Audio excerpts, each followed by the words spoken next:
Esta conferencia comenzará a grabarse.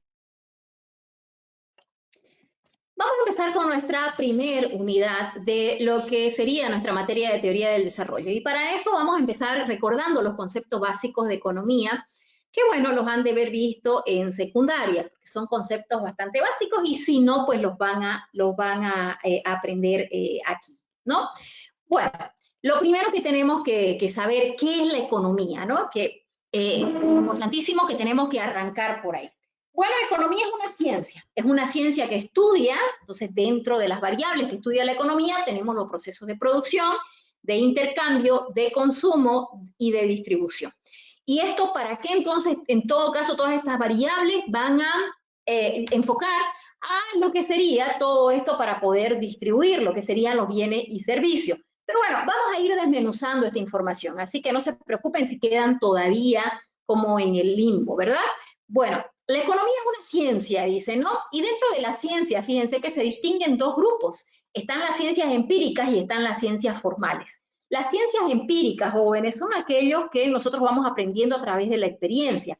Entonces es la experiencia la que me hace poder obtener todo ese conocimiento. Ahora las formales son las que las adquirimos ya en una institución formal, ¿verdad? Una escuela, una universidad, un instituto, en fin. Bueno, se divide según el método de investigación. Ese método de investigación pueden ser las ciencias sociales o las ciencias de la naturaleza. Entonces, dentro de las ciencias sociales ya está la economía. Entonces, ¿cómo es que la economía es una ciencia? ¿Por qué o bajo qué criterios se llama ciencia a una disciplina cualquiera? En este caso, a la economía. Fíjense, en primer lugar, debe tener un método de investigación idóneo a la materia de estudio. Entonces, evidentemente, de la economía se puede aprender empíricamente, entonces, lo que es las diferentes experiencias que nosotros vamos obteniendo en el transcurso de la vida, pues vamos aprendiendo de lo que es la economía y también dentro de la formalidad de una institución educativa, ¿no? Entonces, cumple ese primer criterio que se está mencionando. En segundo lugar, debe tener un objeto de estudio y evidentemente enseguida vamos a ver lo que es el objeto de estudio de la economía, cumple y lo vamos a desmenuzar enseguida, solo tengan un poquitito de paciencia. Y bueno, en el tercer punto habla de los resultados de la investigación deben ser susceptibles para poder formularse en la forma de leyes o principios generales que permitan cierto grado de predicción de los fenómenos. Vamos a ver aquí 10 diferentes principios de la economía, así que evidentemente tiene leyes y principios que deben de seguirse. Por tanto, no se puede refutar que la economía es una ciencia porque reúne los tres requisitos, los tres criterios que debe tener una disciplina cualquiera para poder llamarse ciencia.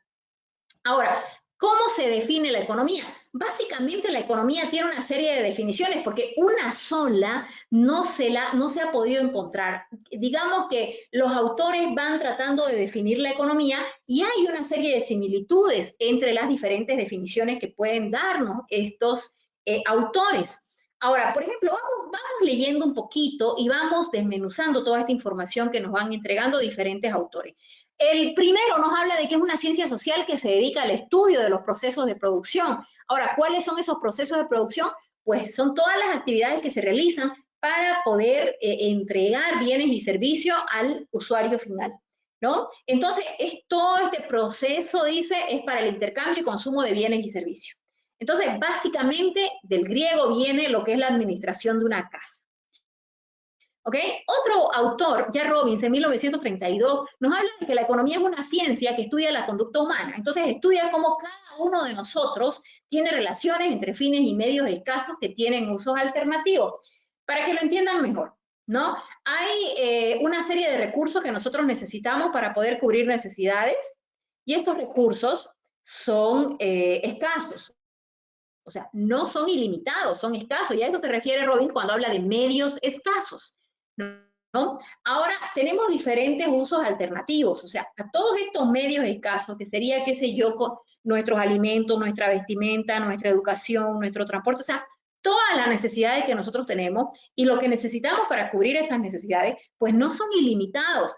Entonces, dice que tiene que haber una relación entre estos recursos y el fin que le damos a estos recursos para poder ser eficientes, ¿no? Entonces, básicamente eso es lo que nos está diciendo Robbins. Ahora, la Roulette. Él nos dice que la ciencia que estudia la asignación más conveniente de los recursos escasos de una sociedad para la obtención de un conjunto ordenado de objetivos. Entonces, básicamente, otra vez se menciona aquí los recursos escasos, ¿no? Bueno, porque básicamente nadie puede discutir que los recursos no son ilimitados, y si no son ilimitados, pues tienen cierto nivel de escasez.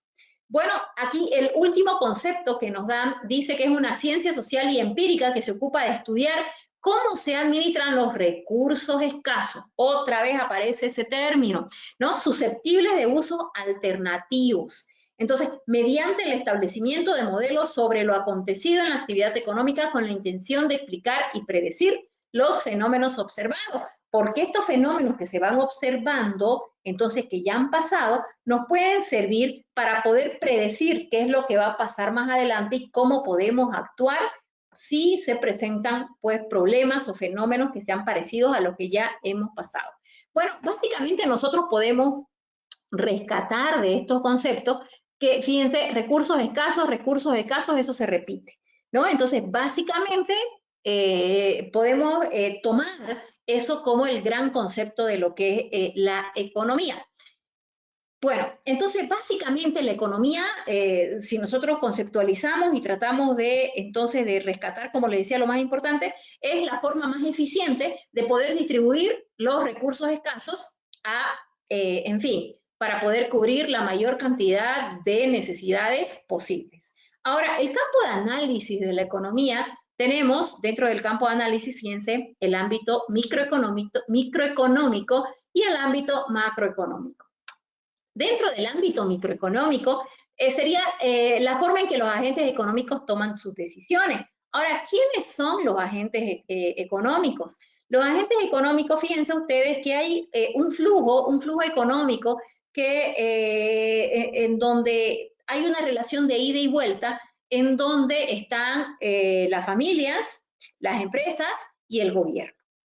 ¿Y cuál es la relación, esta relación de la que hablamos, de ida y vuelta?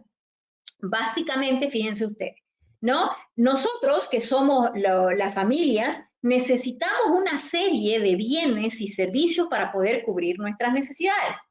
Ahora, las empresas son las que producen estos bienes y servicios. O sea, en otras palabras, nosotros necesitamos de las empresas y las empresas necesitan de nosotros. Ahí está la relación ida y vuelta. ¿Y dónde entra el gobierno? Ahora, para que se dé esta relación de empresas y familias, para que tengamos una relación sana, tenemos que tener reglamentaciones, leyes que se deben de respetar. Y ahí es que entra el gobierno. El gobierno entonces nos va a dar las leyes para que podamos tener una relación sana y evidentemente necesaria. Nosotros necesitamos de las empresas y las empresas necesitan de nosotros.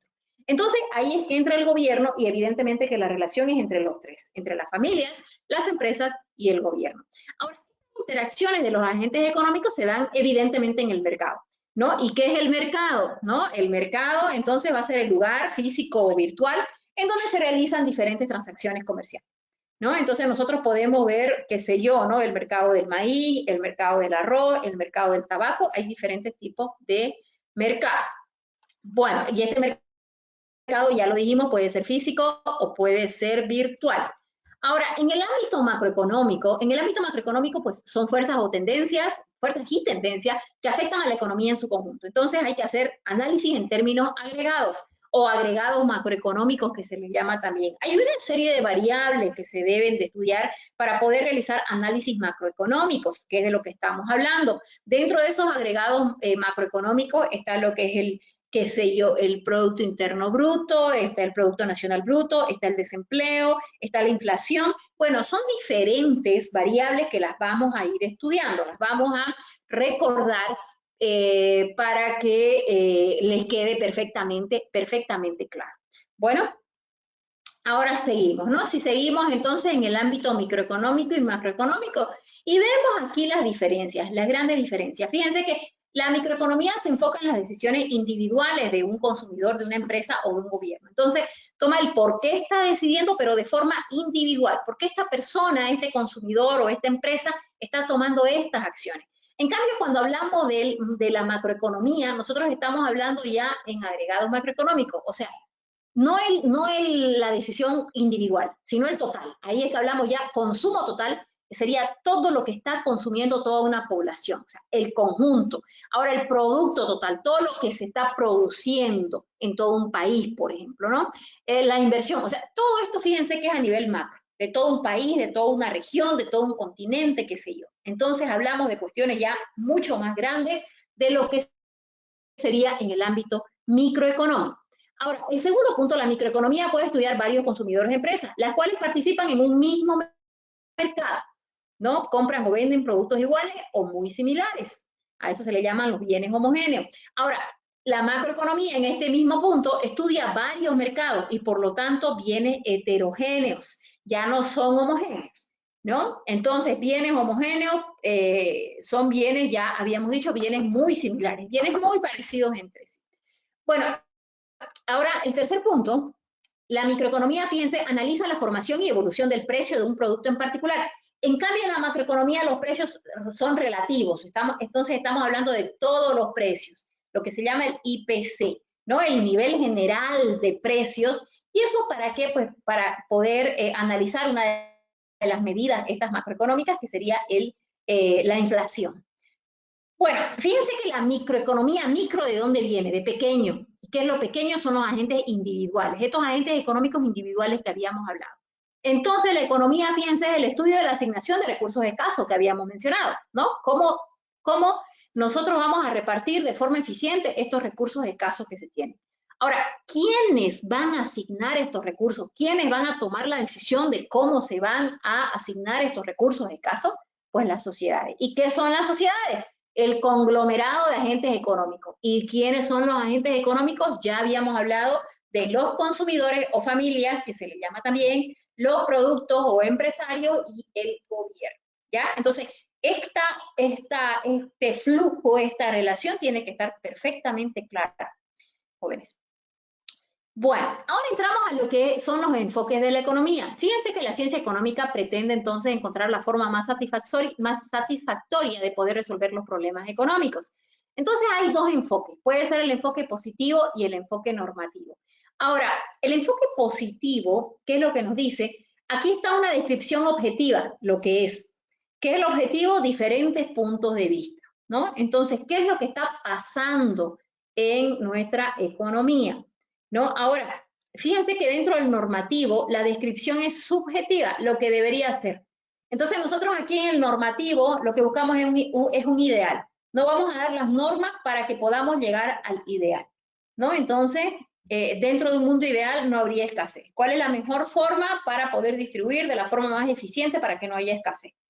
¿No? Ahora, dentro de una descripción objetiva hay escasez de maíz, pero ya en el normativo no existe esa escasez. Bueno, ahora dentro del positivo, y este segundo punto habla de la explicación científica de la realidad, ¿no? Y este segundo punto es la explicación que incorpora juicios de valor. O sea, aquí en el positivo nosotros explicamos sin decir qué es lo que pensamos, qué soluciones le damos, nada de eso. Pero en el normativo sí. En el normativo sí podemos decir cuál sería la mejor forma de solucionar según nuestro punto de vista. En fin, podemos dar juicios de valor, básicamente. Bueno, ahora el objetivo de las ciencias económicas aquí, ¿no? Fíjense que básicamente es maximizar el bienestar económico. ¿Y cómo se va a notar eso? Pues en nuestro nivel de vida. Tiene que mejorar el nivel de vida para que maximicemos nuestro bienestar económico, ¿no? Y eso, bueno, ¿cómo podemos llegar a eso? Bueno, hay que aumentar la capacidad para consumir más y mejores bienes y servicios. Entonces, ¿y cómo podemos, pues, mejorar y maximizar esto? Pues hay diferentes caminos, ¿no? Ya eso lo vamos a ver más adelante. Hay diferentes caminos y eso dependerá de las políticas macroeconómicas que se estén tomando, ¿no? Para poder mejorar la capacidad. Puede ser, qué sé yo, mejorar la tecnología, capacitar y mejorar el recurso humano, invertir en diferentes proyectos, en fin, pues, ¿no? Bueno, por eso es que hay un interés. Para poder realizar la maximización de bienestar económico hay un interés en las ciencias económicas, porque gracias a las ciencias económicas es que vamos a lograr maximizar entonces el bienestar económico, ¿no? Y bueno, para ahora, si vamos a mejorar la capacidad para consumir, entonces esto va a redundar ¿en qué? En el bienestar social. Y eso va a reflejar una mejora en la calidad del nivel de vida. Bueno, ahora los problemas económicos fundamentales. Aquí se pone esto interesante. Fíjense que hay una serie de problemas económicos fundamentales, son preguntas que se deben de ir respondiendo. La primera, ¿qué bienes se deben producir y en qué cantidad? ¿No? Bueno, vamos a separar esto. ¿Qué bienes se deben producir? Ahora, ¿qué tenemos que producir? Vamos a producir celulares, vamos a producir alimentos, vamos a producir, no sé, material escolar. ¿Qué vamos a producir? ¿Y eso cómo se responde? Pues hay que analizar. Aquí es que dice entonces necesidades y prioridades. Hay que analizar cuáles son las necesidades y las prioridades de nuestro territorio para saber qué es lo que debemos producir, ¿no? Entonces veremos qué es lo que está necesitando. Si nosotros nos ponemos un poquito a pensar y a tomar ejemplos para poder entender de mejor forma esta parte, entonces nosotros podemos decir que en Navidad, por ejemplo, hay una necesidad de mayor cantidad de carne, de chancho, ¿no? Porque, bueno, hay una costumbre de comer carne de chancho. Entonces, ahí las necesidades aumentan, la necesidad, entonces la gente quiere consumir carne de chancho. Entonces ya está apuntando a que se debería de producir estos bienes que está necesitando las familias, ¿no? Entonces ahora, ¿en qué cantidad? Para saber en qué cantidad ya se habla de hacer pues un estudio de mercado, porque fíjense, o predicciones, no necesariamente un consumo, se puede proyectar también, pero se proyecta a través de qué? Pues de estudios de mercado que se hubieran hecho con anterioridad. Ahora, ¿qué cantidad vamos a producir para esto? Ya se tiene que conocer, porque si nosotros producimos una gran cantidad de bienes y servicios, entonces podemos quedarnos con productos que nos han vendido. Y peor todavía si son productos que se van a echar a perder rápidamente. Entonces, peor todavía si son ese tipo de productos. Ahora, si son muebles, qué sé yo, ya de repente sea menos complicado poder quedarnos con eso. Pero ahora también puede haber productos que no se van a echar a perder fácilmente, pero que sí no vamos a poder entregarlos porque hemos producido demasiado. Vamos a suponer que hablemos de ropa específicamente, que ahora la moda es tan variable. Entonces, qué sé yo, ¿no? Hay cierto modelo de blusas que está de moda en este verano, pero que en el próximo no va a estar. Entonces, si se va a producir demasiadas blusas, ya para el próximo verano no se va a poder colocar en el mercado. Entonces, eso va a ser pues una pérdida de dinero. Entonces, fíjense que el qué debo producir y en qué cantidad debo de producir es muy importante. Entonces, hay que utilizar los recursos escasos pues, para producir bienes de consumo, pero bajo el estudio de qué cantidad y qué debo de producir.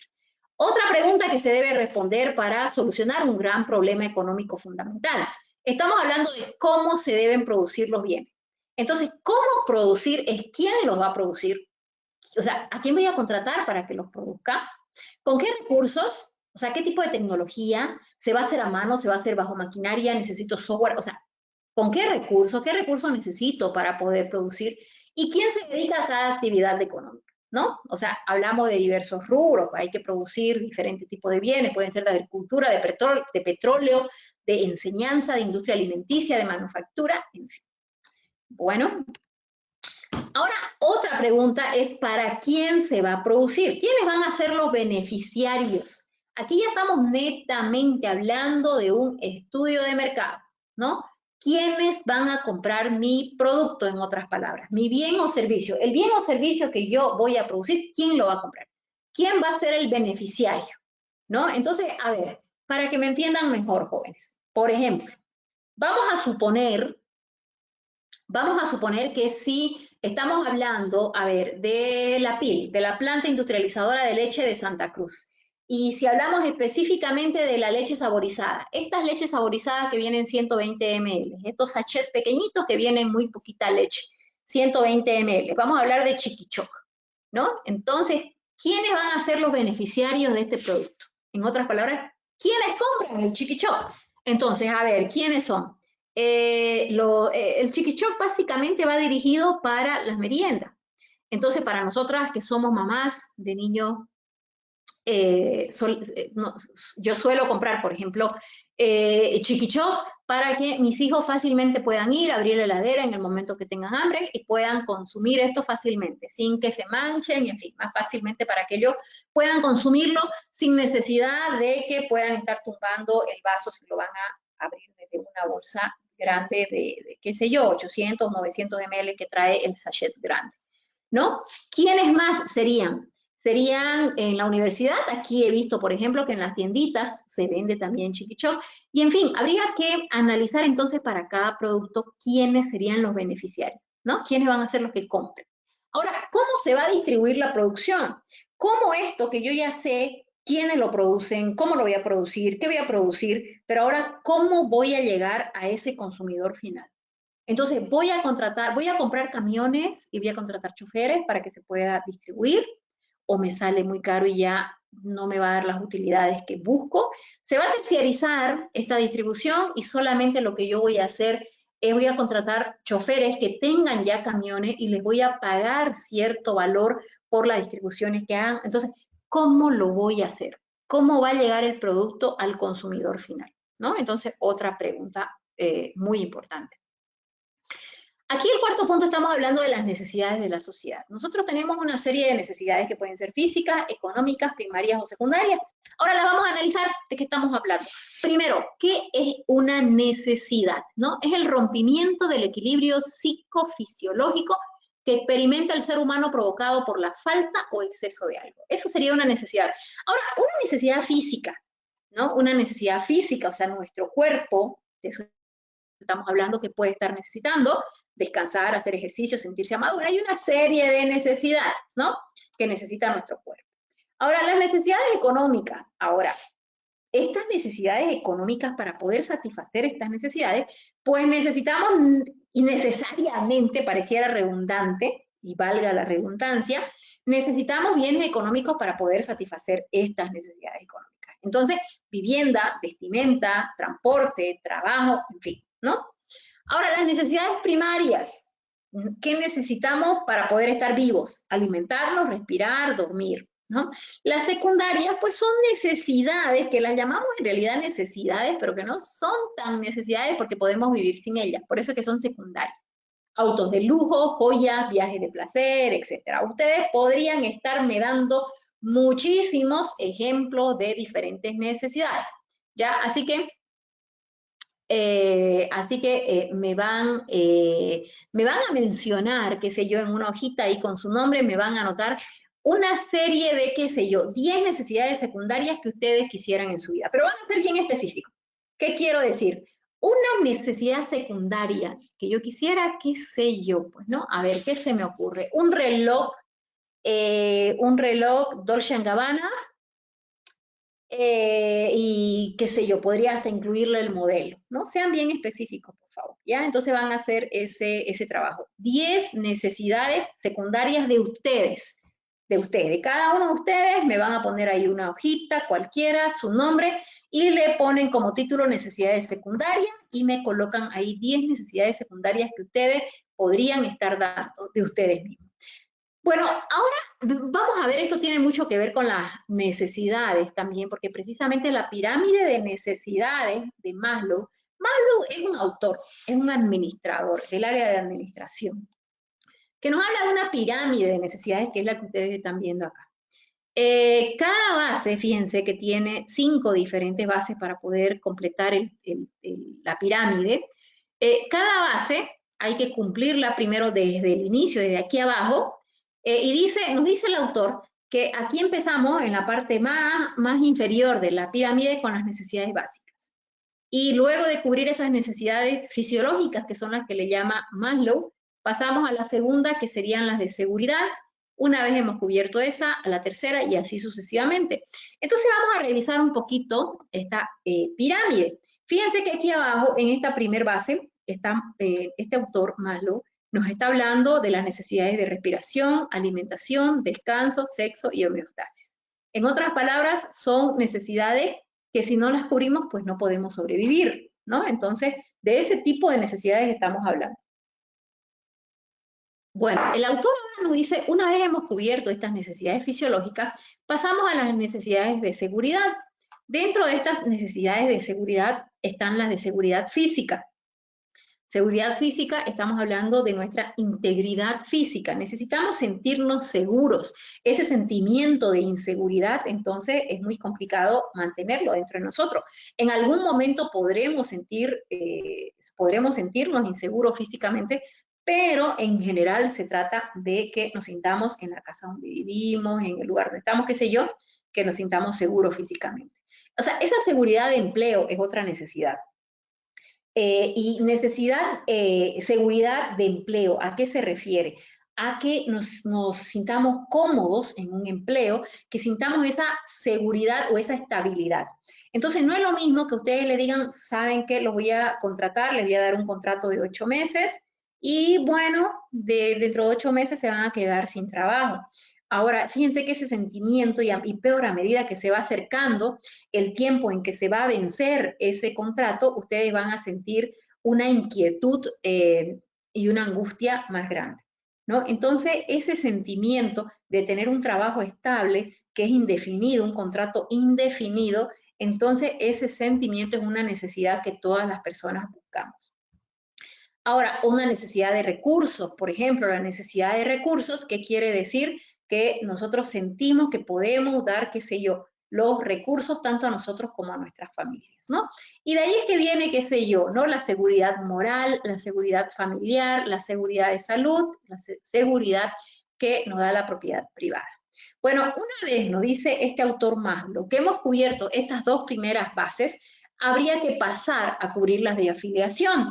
Dentro de afiliación fíjense que está la amistad, el afecto y la intimidad sexual, ¿no? Entonces, dentro de la amistad y afecto está tan íntimamente relacionada. Fíjense que primero la amistad. Fíjense que nosotros necesitamos tener un grupo de amigos de diferentes ámbitos en nuestro barrio, en nuestra universidad, mientras vamos estudiando, luego en los trabajos, qué sé yo, ¿no? Necesitamos sentirnos parte de un grupo, ¿verdad?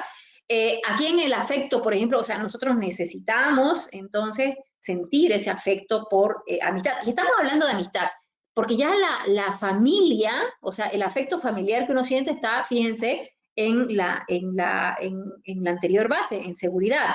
Aquí está la seguridad familiar. O sea, ese sentimiento de tener nuestra familia está en esta parte, ¿no? Y fíjense que aquí no había comentado algo que es bien interesante. Fíjense que los psicólogos nos hablan de que por qué los jóvenes entran a las diferentes pandillas y esto, porque la mayoría de estos jóvenes están ahí porque no encuentran o no llenan este sentimiento de seguridad familiar. Entonces, algo está faltando en esa familia que estos jóvenes salen qué sé yo, a tratar de llenar este sentimiento familiar afuera, ¿no? Entonces, lamentablemente es una bola de nieve porque evidentemente hay familias que están todo el tiempo afuera, pero por necesidad, porque tienen que salir a buscar los recursos, a trabajar. Entonces, pero el hecho de que salgan a buscar cómo van a llenar las necesidades de la familia hace que estén gran parte del tiempo fuera y entonces los hijos estén saliendo a llenar esta necesidad por fuera. Entonces, complicado, ¿no? Bueno, aquí en intimidad sexual, pues hay el momento en el que van a sentir en que ya necesitan una pareja estable, de cómo establecerse. A uno les llegará más antes, a otro después, qué sé yo, pero es una necesidad general, ¿verdad? Una vez que hemos llenado entonces estas tres bases, pasamos a la siguiente que es de reconocimiento. Aquí está el autorreconocimiento, la confianza, el respeto que puedan estar sintiendo los demás hacia nosotros, el sentimiento de éxito. Evidentemente que esto es completamente subjetivo, cada uno tendrá diferentes formas de sentirse exitoso. Qué sé yo, por ejemplo, una madre o una ama de casa puede sentirse completamente exitosa directamente siendo ama de casa y no tiene otra necesidad. Pero de repente habrá mujeres que siendo amas de casa se sienten que le falta algo y entonces sienten la necesidad de poder llenarse como profesionales, ¿no? Entonces son diferentes sentimientos de cómo poder satisfacer esa necesidad. Y bueno, aquí arriba, la autorrealización, aquí ya está la moralidad, creatividad, espontaneidad, falta de prejuicio, aceptación de hechos y resolución de problemas. Ahora, este autor Maslow nos habla de que una vez hemos cubierto todas estas necesidades, un ser humano se tendría que sentir pleno, ¿verdad? Y un ser humano, ¿cuándo es que se siente pleno? Esto pasa pues cuando se han cubierto todas las necesidades.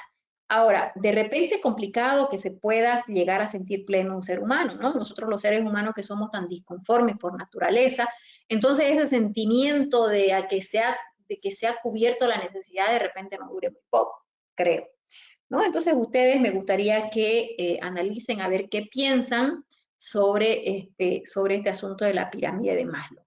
¿Ya? Así que debajo de sus 10 ejemplos, que ya habíamos hablado, que se están llevando tarea, también abajo de eso le van a poner pirámide de Maslow y van a colocar ahí, si ustedes creen en esta pirámide de Maslow y si ustedes creen que podrían llegar a sentirse plenos y que esa plenitud pues les dure, ¿no? Entonces, ¿qué es lo que queremos decir? Que si ya tenemos el empleo de los sueños, a la pareja de los sueños, a la estabilidad laboral, familiar y todo, en fin, si un ser humano le dura esta plenitud y esta felicidad, ¿ustedes qué creen con respecto a eso? ¿Ya? Bueno, ya aquí entramos a otro punto, las necesidades de los individuos, los bienes y los servicios. Recordemos que es un bien. Un bien es todo aquello que sirve o se utiliza para satisfacer las necesidades.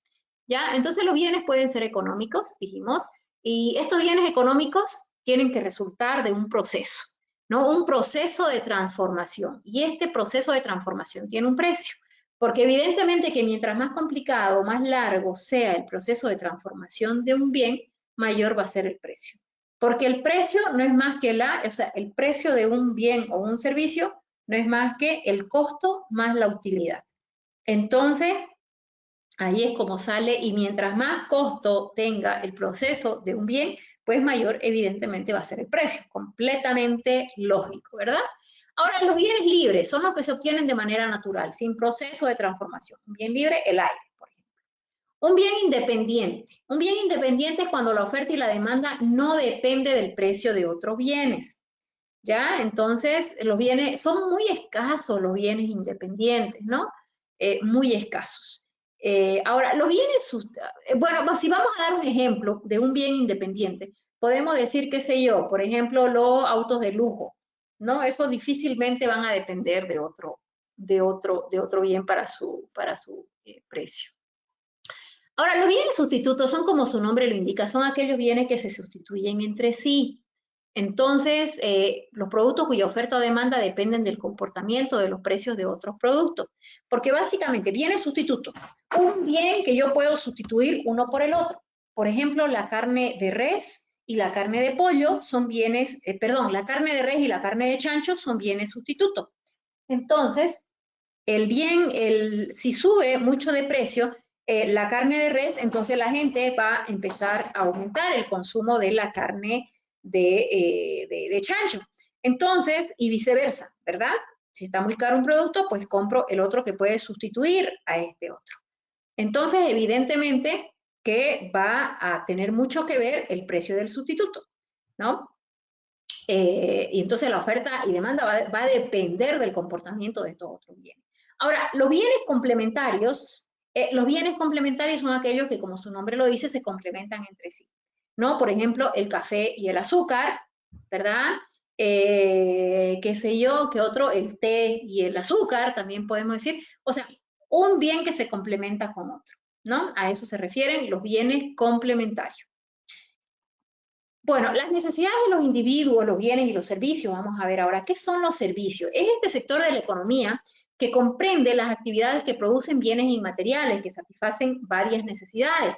Básicamente los servicios nosotros no los podemos tocar, ¿no? Y ejemplo de ellos está la salud, la educación, el esparcimiento, la comunicación y el transporte. Bueno, aquí ya hablamos de los factores productivos y tenemos aquí los factores productivos que originalmente eran considerados factores productivos, porque ahora son 5. Pero empezamos con lo más antiguo. Antes se consideraban como factores productivos nada más a tierra, trabajo, capital. Ya, pero bueno, empecemos con qué es un factor productivo. son los recursos que una empresa o una persona utiliza para crear y producir bienes y servicios. Entonces, todo lo que se necesita para poder crear y producir bienes y servicios, estamos hablando de factores productivos. Dentro de ellos, entonces, ya habíamos hablado los primeros, tierra, trabajo y capital. Ahora vamos a ir explicando estos factores productivos. La tierra no son los recursos naturales, lo que es el factor tierra. Entonces podemos estar hablando de lo que sería la superficie cultivable, la superficie forestal, qué sé yo, si hablamos del sector minero, las minas, si hablamos, qué sé yo, pueden ser los océanos, las atmósferas, etc. Ahora, el trabajo es todo trabajo, puede ser físico o intelectual, creo que no requiere mayor explicación. Y el capital físico, que serían el patrimonio de una empresa, por ejemplo, los bienes de capital, etc. ¿No? Bueno, ahora entra el siguiente factor de producción. Habíamos hablado que son 5, estamos incluyendo aquí el siguiente, tecnología fue el siguiente en aparecer. Ya hemos hablado de lo que es tierra, hemos hablado de lo que es trabajo, hemos hablado de lo que es capital, y aquí en este esquema tenemos ahí gráficos que pueden a ustedes facilitarle el entendimiento de lo que serían estos factores de producción. Ahora, fíjense que la tecnología es precisamente qué estamos utilizando para poder llegar a obtener estos bienes o servicios, ¿no? Y entonces fíjense que puede ser la forma de planificar, la forma de ejecutar y la forma de desarrollar, ¿verdad? Imagínense ustedes, si hablamos netamente de tecnología, ¿cómo sería la contabilidad hace 50 años atrás? La contabilidad de una empresa sin tecnología, ¿no? Evidentemente que es un trabajo enorme donde se llenaban de papeles y era interminable la cantidad de trabajo que se tenía que realizar. Imagínense en empresas grandes, en macroempresas. Entonces, la tecnología vino a ser más eficiente el trabajo, ¿no? Bueno, ahora, si hablamos un poquito de lo que es el factor productivo tierra, ¿no? Si nosotros podemos hablar de los recursos renovables y no renovables que están dentro del factor productivo tierra. Los recursos renovables son aquellos que, como su nombre indica, se pueden renovar. Entonces hablamos de bosques repoblados, de la energía solar, de la tierra de uso agrícola, del agua del mar, de la atmósfera, qué sé yo. Ahora, los recursos no renovables, de estos nos tenemos que preocupar, porque como su nombre indica, son aquellos que no se pueden renovar. O sea, nosotros los estamos usando, pero que en algún momento va a llegar, vamos a llegar a terminarnos este recurso porque no se puede renovar. Podemos hablar entonces de lo que es el petróleo, el carbón, el gas natural, los yacimientos naturales, etc. Ahora, el trabajo, ya habíamos hablado, puede ser trabajo físico, ¿no? Y el trabajo intelectual. Entonces, ambos trabajos tienen sus pros y tienen sus contras, ¿verdad? No digamos que compararlos no es lo mejor, pero bueno, cada trabajo es necesario. Ahora, dentro del capital, si nosotros vamos detallando, tenemos el capital financiero y el capital físico. Capital financiero, ¿cómo se conceptualiza? El capital financiero son todos los fondos que recibe la empresa o la unidad productiva para que se puedan invertir. Entonces, por sí solo no es un factor de producción, ¿no? Ahora, el capital físico son las inversiones para desarrollar la actividad productiva. Entonces, hablamos de los edificios, de la maquinaria, de las herramientas, de la materia prima, etc., ¿no? Entonces, evidentemente ambos se complementan. O sea, en otras palabras, jóvenes, ¿verdad? El capital físico es todo lo que podemos tocar, ¿no? Entonces, el edificio en donde está desarrollándose nuestra empresa, todo, qué sé yo, el material de escritorio, toda la materia prima, todo lo que es nuestro almacén y los productos ahí que tenemos para vender, en fin. Ahora, el capital financiero es el dinerito que tenemos en el banco, que lo necesitamos para poder hacer publicidad, para poder distribuir, en fin, ¿no? Entonces, quiero que se entienda bien las diferencias entre estos dos capitales, ¿verdad? Hay una clara diferencia. El factor tecnología son las diferentes formas de actividad económica, ¿no? Formas modernas de actividad económica. Entonces, la tecnología no necesariamente va a ser, pues, qué sé yo, una maquinaria, algo que tenga que enchufarse. No, puede ser, qué sé yo, una distinta forma de distribución, una distinta forma de administración, también puede ser considerado como tecnología. Por último, este último factor, habíamos dicho que eran 5, entonces vamos recapitulando, tenemos tierra, trabajo, capital, tecnología y capacidad empresarial. Entonces, la capacidad empresarial, que fue la última en considerarse un factor productivo, es la capacitación y desarrollo de los recursos humanos. Evidentemente que mientras más capacitado esté nuestro factor humano, pues más eficiente va a ser nuestra producción de bienes y servicios. Y eso se va a ver reflejado ¿en qué? En mayores ingresos. Bueno, ahora empezamos con los principios económicos. Habíamos hablado que la economía tiene una serie de principios económicos. Empezamos con los individuos se enfrentan a disyuntivas, ¿no? En primer lugar, la eficiencia y la equidad. Por un lado está la eficiencia, que la eficiencia se trata de poder lograr objetivos, pero minimizando los costos. Entonces, tenemos que poder cumplir los objetivos que nos hemos puesto, pero tratando de gastar lo menos posible, ¿no? Ahora, la equidad es la propiedad según la cual la prosperidad económica se distribuye equitativamente entre los miembros de una sociedad, ¿no? ¿Cómo vamos a poder distribuir de la forma más eficiente en que todos nosotros, todos los individuos, podamos beneficiarnos de la mejor manera por los ingresos o prosperidad económica, ¿no? Entonces, fíjense que básicamente volvemos al concepto de lo que sería la economía.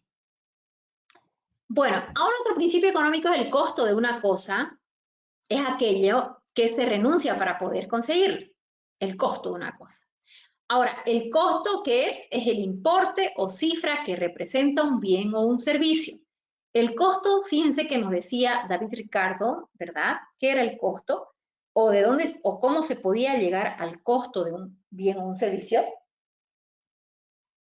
Evidentemente que mientras mayor cantidad de factor productivo contenga un bien, entonces mayor va a ser el costo. Hablamos entonces que si hay mayor materia prima, mayor cantidad de horas para producirlo, en fin, entonces mayor va a ser el costo de este bien. Ahora el beneficio es el resultado esperado de la inversión de costo. Entonces todo empresario, si va a realizar una inversión, está pensando en que va a obtener un beneficio. Ningún empresario va a colocar su dinero sin esperar obtener un beneficio, si no, no sería un empresario, ¿verdad? Entonces, el costo y evidentemente la utilidad o el beneficio. Otro principio económico habla de que las personas racionales piensan en términos marginales. Ahora, ¿qué son los términos marginales, jóvenes? Fíjense que los cambios marginales hay que pensar siempre en los beneficios adicionales de un proyecto. Para que lo tomemos, para que entendamos de lo que estamos hablando, si nosotros hablamos de que se toma esta decisión solo si el beneficio marginal es superior al costo marginal, tenemos que saber perfectamente qué es beneficio marginal y costo marginal, porque dice que las personas racionales, todos nosotros somos personas racionales, pensamos en términos marginales. Entonces, ¿qué es un beneficio marginal? Va a ser el beneficio que me va a dar o la utilidad que me va a dar el poder producir una unidad adicional de un producto. Entonces, nosotros tenemos que saber individualmente el beneficio que nos trae cada producto, cada bien, ¿verdad? Y el costo marginal, más bien, es cuánto nos cuesta producir la unidad adicional de cualquier bien o servicio. Entonces, evidentemente que tenemos que saber utilidad individual y costo individual. Eso es básico, porque si no, podríamos estar nosotros tomando costos que no serían los correctos, ¿verdad? Para poder, pues, ya ponerle el precio de venta. Otro principio económico, jóvenes, son los individuos responden a incentivos, ¿no? Cada uno de nosotros vamos a responder a incentivos. Vamos a tomar decisiones analizando si el beneficio es mayor al costo. En realidad, fíjense que aquí hay mucha tela de dónde cortar.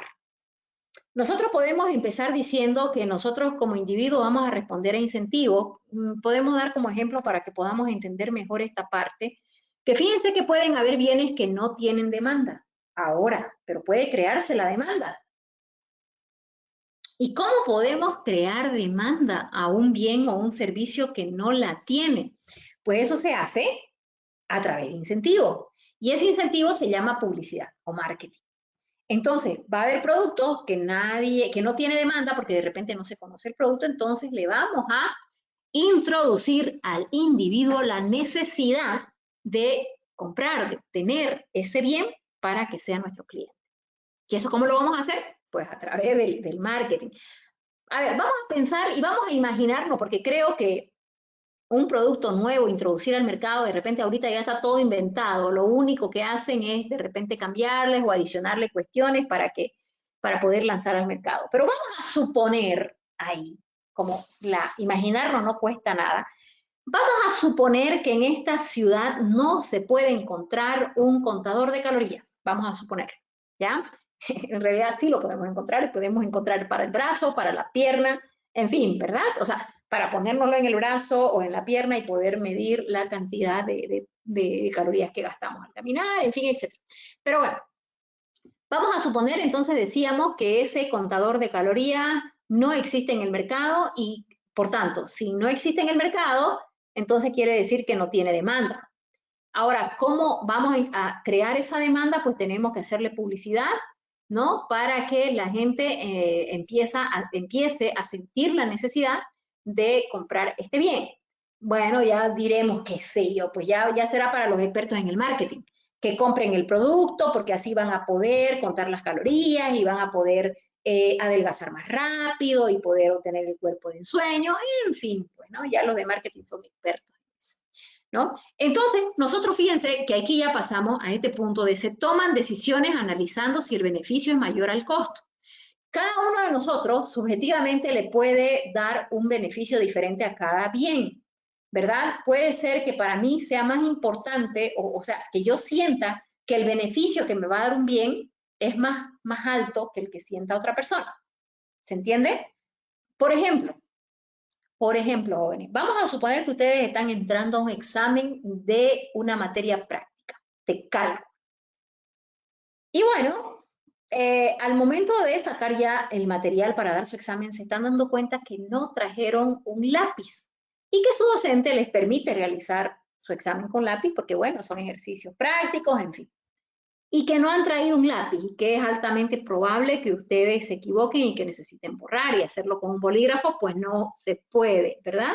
Entonces, fíjense que si alguien les ofrece un lápiz en ese momento, pues ustedes van a tener en su cabeza que el beneficio que les va a dar el lápiz en ese momento va a ser mucho más grande que cualquier persona de afuera que necesite un lápiz, ¿verdad? Que ustedes en ese momento, que ya no pueden salir del aula y que necesitan el lápiz, entonces van a tomar una decisión y van a pensar en que el beneficio que les va a dar ese lápiz en ese momento pues es grande, es enorme, ¿no? Entonces, evidentemente, creo que se entiende de esa forma. Bueno, ahora los incentivos pueden también venir desde el Estado, ¿no? Entonces nosotros respondemos dirigimos a incentivos y los incentivos pueden ser que vengan del Estado. ¿Y cómo pueden venir del Estado? Pues, qué sé yo, bajando impuestos, ¿no? Ya puede hacerse como un incentivo para que nosotros compremos algún bien o algún servicio. Bueno, otro principio económico y el quinto dice que el comercio puede mejorar el bienestar en todo el mundo. Básicamente nosotros vamos a ir viendo, después de ver esta parte de conceptos básicos, vamos a ver la teoría de diversos autores, entre ellos está Adam Smith, está David Ricardo, está Carlos Marx, está Max Weber, está Malthus, en fin, hay una serie de autores y vamos a ir estudiando el legado que nos dejaron estos diferentes autores. Y básicamente muchos de ellos convergen en que el comercio es una forma de que se desarrolle más rápidamente un territorio. Ahora lo vamos a analizar, lo vamos a ver con calma, para que ustedes ahí analicen y puedan tomar decisión, pero que puedan refutar o confirmar con una base, ¿no? Que puedan explicar lo que piensan, pero pues argumentando. Bueno, fíjense que habla de que el comercio entonces puede mejorar el bienestar y que las relaciones comerciales entre los países van a mejorar la situación económica de esto. Evidentemente que el vender, el realizar comercio internacional, si nosotros llevamos nuestros productos a cualquier otro país, Entonces, ¿qué es lo que vamos a llevar? Vamos a llevar productos, bienes, que necesariamente para poder exportarlos tuvimos que haber dado trabajo a familias bolivianas, tuvimos que haber comprado materia prima, o sea, tuvimos que haber reactivado la economía en ciertos sectores, directa o indirectamente. Y eso es positivo para la economía. Entonces, una relación comercial siempre va a ayudar a la economía de todo país. Eso tiene que quedar perfectamente claro. Entonces yo le decía, hay una serie de autores que lo llaman comercio internacional, plus, en fin, tiene diversos nombres. Y vamos a hacer referencia a este punto para cuando lleguemos a estudiar esos autores para que ustedes se acuerden de este punto. Ahora, el comercio entre países no es una competencia, sino una relación complementaria, evidentemente. Nosotros necesitamos de ciertos países, ¿no? Y viceversa, o sea, básicamente necesitamos que exista una buena relación para mejorar nuestra situación económica. Y bueno, más todavía cuando somos un país con una economía pequeña como la nuestra, como la boliviana. El sexto principio económico, fíjense, habla de que los mercados constituyen un buen mecanismo para organizar la actividad económica, ¿no? Entonces aquí aparece lo que es el concepto de economía de mercado, donde las decisiones se toman en base a las leyes de oferta y la demanda. Ahora, si nosotros retrocedemos un poquito y hablamos de qué es la oferta, ¿no? La oferta es la cantidad ¿no? Las unidades que se ofrecen al mercado de cualquier bien. Y la demanda es cuántas unidades estaría dispuesto el mercado de comprar de cualquier bien o servicio. Entonces, evidentemente se tiene que analizar las leyes de oferta y demanda para poder tomar decisiones en base de las actividades económicas que se va a hacer. Ya hemos hablado, ya hemos mencionado esto antes cuando estábamos hablando de las preguntas de los grandes problemas económicos de qué producir, cómo producir, cuánto producir, para quién producir, qué sé yo, ¿verdad? Bueno, aquí va a desaparecer el concepto de Estado planificador o regulador. Las decisiones son de las empresas y las personas, porque en una economía de mercado, entonces básicamente las decisiones se toman en base a la oferta y la demanda. Ahora, lo que hace el Estado es regular. Habíamos dicho que lo que hace el Estado básicamente es rayar la cancha, en otras palabras, ¿no? Poner las leyes, las regulaciones que se tienen que seguir para poder tener una relación sana, qué sé yo, que las empresas no abusen con precios muy altos de las familias o las personas y que las personas tampoco abusen de las empresas comprando a precios muy bajos. Entonces, bueno, básicamente a eso se refiere. El siguiente, el Estado puede mejorar los resultados del mercado, ¿no? Entonces, cuando el mercado no asigne eficientemente los recursos, entonces el Estado puede regular a través de leyes y normativas. ¿Qué es lo que quiere decir? O sea, por ejemplo, Adam Smith, van a fijarse ustedes que es uno de los autores que vamos a ver en los próximos temas, van a fijarse que habla de laissez-faire, que habla de la no intervención estatal, ¿no? En donde dice que que el mercado se regula solo, que no necesita la intervención estatal para poder regularse. Entonces, de eso habla lo que es Adam Smith en uno de sus puntos.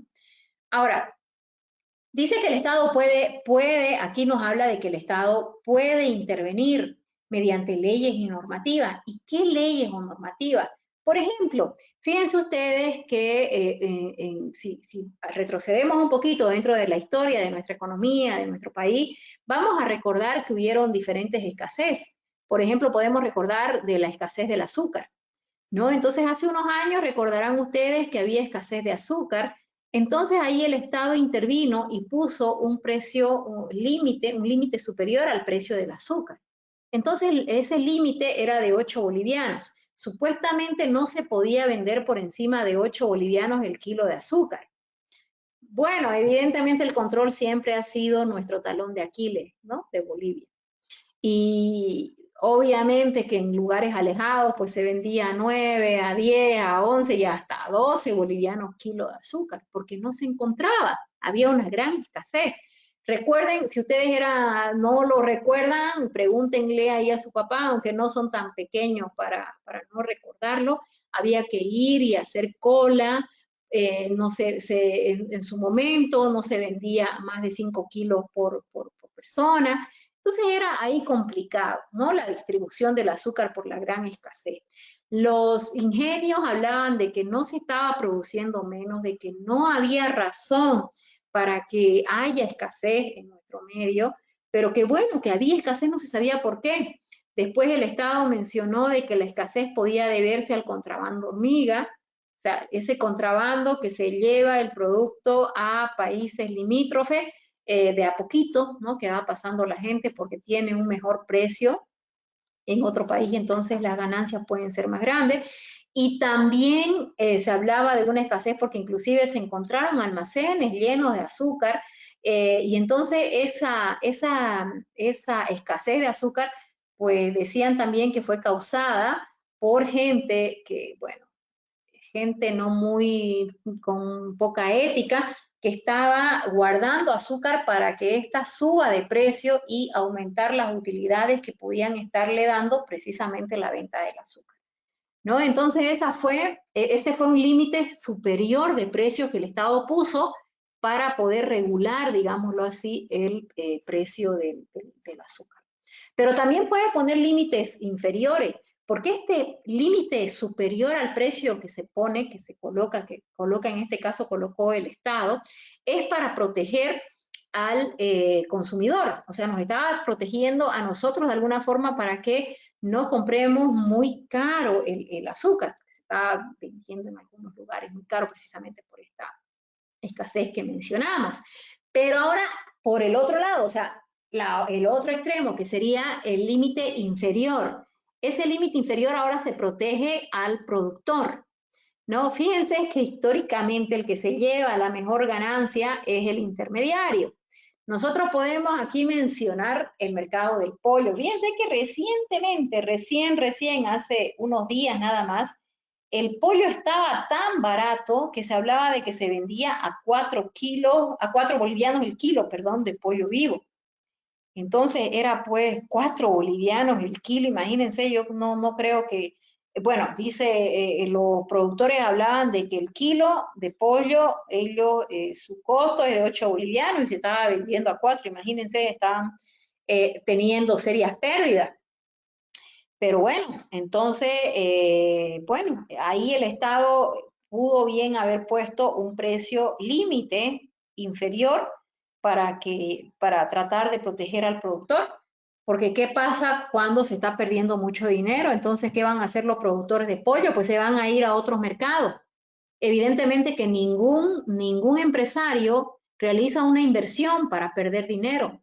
Entonces pueden aguantar un tiempo con pérdidas, pero si van perdiendo y perdiendo dinero, entonces, ¿qué va a hacer? Pues los inversionistas se van a ir a otros rubros. Y entonces eso puede causar ya escasez del producto, precisamente porque los precios no estaban cubriendo el mercado. Y como la función del Estado es poder darnos acceso a cubrir los productos, los bienes y servicios de la canasta básica, entonces pues tendría que ofrecernos, y bueno, pues o producir ellos, qué sé yo, buscar una solución.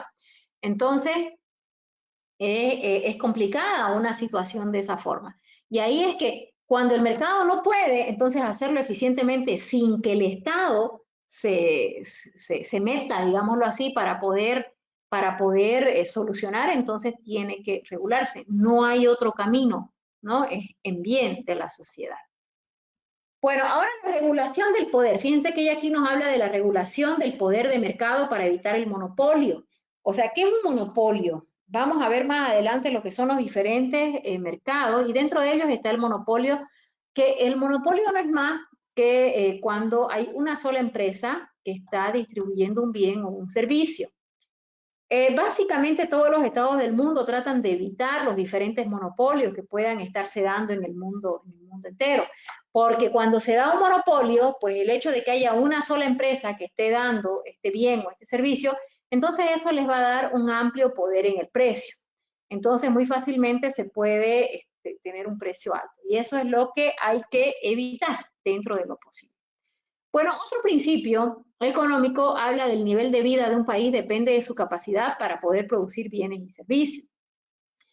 Evidentemente que si no se puede producir bienes y servicios, entonces se tiene que importar. Y importar productos, ¿qué es eso? Es traer bienes desde afuera. Entonces nosotros compramos bienes de afuera, vienen de otros países estos bienes y el dinero se va al extranjero. Entonces, bien que se podría estar produciendo aquí, dando empleo aquí, se está yendo afuera. Y eso no es nada bueno para la economía. Siempre hay que buscar la forma de que se pueda producir lo más posible dentro de nuestro territorio para que le estemos dando el empleo a nuestra gente, para que estemos comprando la materia prima en nuestro territorio y en general para poder estar reactivando la economía en nuestro territorio. Eso tendríamos que estarlo viendo y estarlo pensando porque es lo mejor para la economía. Entonces, hay que tomarlo muy en cuenta, ¿no? Ahora, el nivel de vida medido por el nivel de ingresos promedio de sus ciudadanos. O sea, una economía de mercado básicamente es cuando los productos se basan en la oferta y la demanda, ¿verdad? Entonces, si nuestros ingresos, o sea, si nuestro nivel de vida evidentemente tiene una íntima relación con el nivel de ingresos, porque mientras más nosotros estemos ganando, jóvenes, mientras mayores sean nuestros ingresos, entonces mayor va a ser nuestro consumo. Y fíjense cómo esto tiene toda una relación. Si vamos a estar ganando más, entonces vamos a comprar más. Y si nosotros como ciudadanos compramos más, ¿qué quiere decir? Que los productores van a estar produciendo más. Y si ellos necesitan producir más bienes, entonces van a contratar más gente. Va a disminuir el nivel de desempleo del territorio mencionado, por ende va a mejorar la calidad de vida y el bienestar social del territorio del cual estemos hablando. Entonces, todo está íntimamente relacionado, ¿verdad? Bueno, ahora el nivel de vida medido por la satisfacción real de bienes y servicios entre todos los ciudadanos, ¿no? Si ya estamos hablando del pensamiento, del socialismo del siglo XXI, que este ya es harina otro costal. Vamos a hablarlo más adelante. Porque fíjense que aquí estamos hablando economía de mercado versus el pensamiento socialista, ¿no? Son dos puntos, dos extremos que quiero que estudiemos, pero a detalle. Esto amerita un solo tema, una sola clase. Otro principio económico es los precios suben cuando los gobiernos imprimen demasiado dinero. Ahora, ¿cómo se imprime dinero? ¿Cómo se define qué cantidad de dinero se debe producir? Fíjense que la única institución que define cuánto dinero vamos a producir es los BCB, perdón, los bancos centrales de cada país. En nuestro territorio es el Banco Central de Bolivia, evidentemente. Esta institución es la que va a decidir cuánto de dinero se va a imprimir y cada qué tiempo, ¿no? ¿Por qué?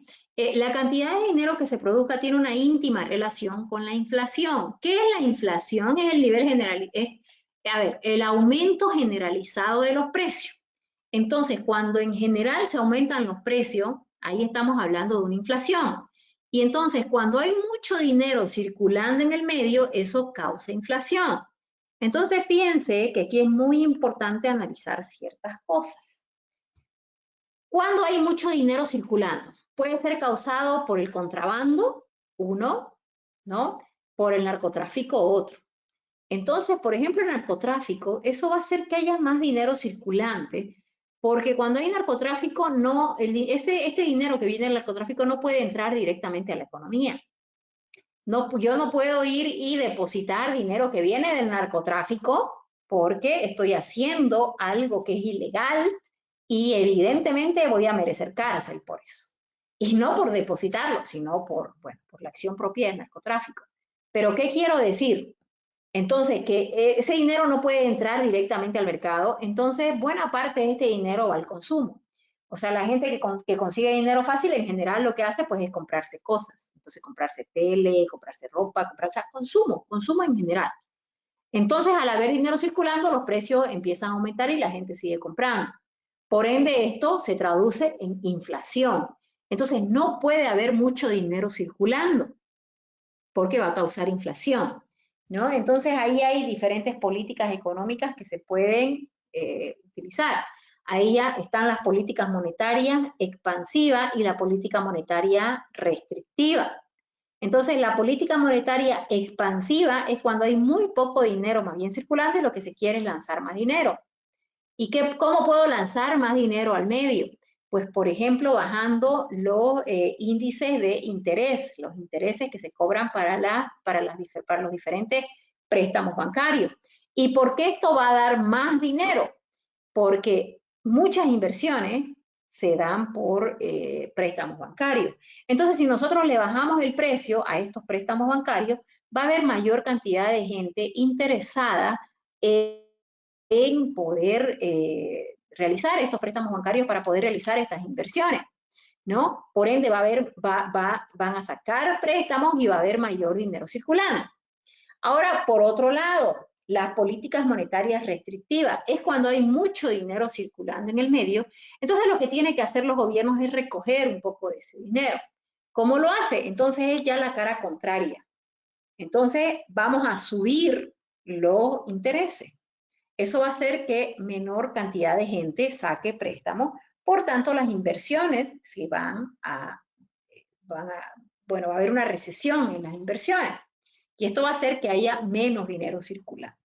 ¿Está bien? Bueno, entonces el crecimiento constante de los precios de los productos y la materia prima, ¿no? A eso se llamaba inflación, que era lo que habíamos mencionado. Bueno, ahora, esto cuando hay demasiado dinero también puede causar una devaluación monetaria. ¿Qué es devaluación monetaria? Una devaluación monetaria se va a dar cuando una moneda pierde el valor, ¿no? Entonces, en otras palabras, fíjense que hubo una gran devaluación en los años 80 con una hiperinflación y bueno, es histórica esa hiperinflación que ocurrió dentro de nuestro territorio boliviano y que hasta ahora es una referencia económica para estudiar qué fue lo que pasó, qué fue lo que causó todo ese terrible problema. Y bueno, una devaluación monetaria, bueno, puede estar favoreciendo entonces las exportaciones de un país. El 10º principio económico, jóvenes, la sociedad se enfrenta a una disyuntiva a corto plazo entre la inflación y el desempleo. Entonces hay un desafío de un país de cómo poder controlar la inflación o frenar la crecida del desempleo. ¿Y esto para qué? Para poder lograr resultados de mediano y largo plazo a nivel macroeconómico. Bueno, jóvenes, eso sería entonces todo de esta primera unidad, que eran los conceptos básicos. Un gusto haberlos tenido en esta clase, jóvenes. Hasta pronto.